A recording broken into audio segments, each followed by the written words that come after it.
I think it's absolutely critical for people to have a strong value set to be doing the work that they're doing. And broadly speaking, the sorts of consultancies and organizations that work in this space, both the not-for-profits, obviously, broadly speaking, each and every one of them have a value set or a value proposition. They're trying to influence, they've got a vision and a mission and an objective about what they're trying to achieve, whatever that might be. In terms of consultancies who work in this space, that's, again, usually very much purpose-driven. You don't always work in this space. You don't work in this space to make huge amounts of money. Our budgets are much smaller than corporate budgets. And so if I wanted to retire and live on a yacht in the Mediterranean, this was probably not the business to launch. Needless to say, I'm not doing that. I'm still doing the work that I'm doing. So, we are very focused on that for-purpose work that we do, and we really enjoy it, and all of the staff, enjoy each and every day, because each and every day is very different.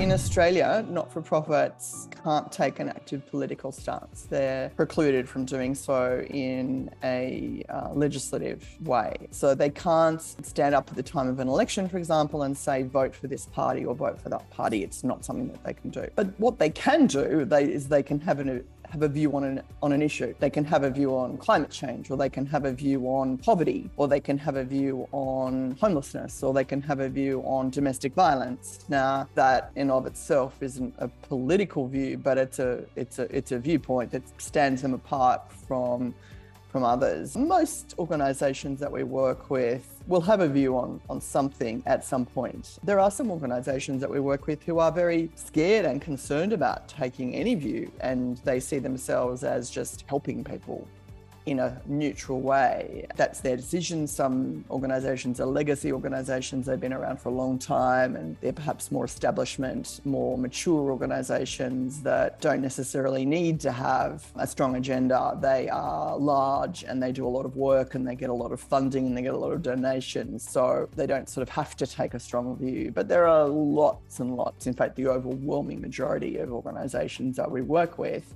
I would think, have a view or form a view and articulate a view in some way or other about a social issue. Now, whether that means that they're not neutral politically, I don't know. Broadly speaking, there are all sides of parliament support not-for-profits and the work they do. One could argue that more progressive governments may support them more than less progressive governments. But at the moment, the economy globally and in Australia is going through a tough time. And so, not-for-profits here, even though there's been a change of government recently, are not finding pots of gold at the end of a rainbow. And so it's not a walk-in. We're not going to get not-for-profits walking in and being given large amounts of money. It's just not that simple at the moment, because there's a global recession around the corner. We've all just emerged out of COVID, and there's a lot of sort of recovery there, and there's debt that's been accumulated through the COVID period. But one of the things that we have done as a company is that we've created a lot of free content over many, many years. We have a lot of webinars which we do for free,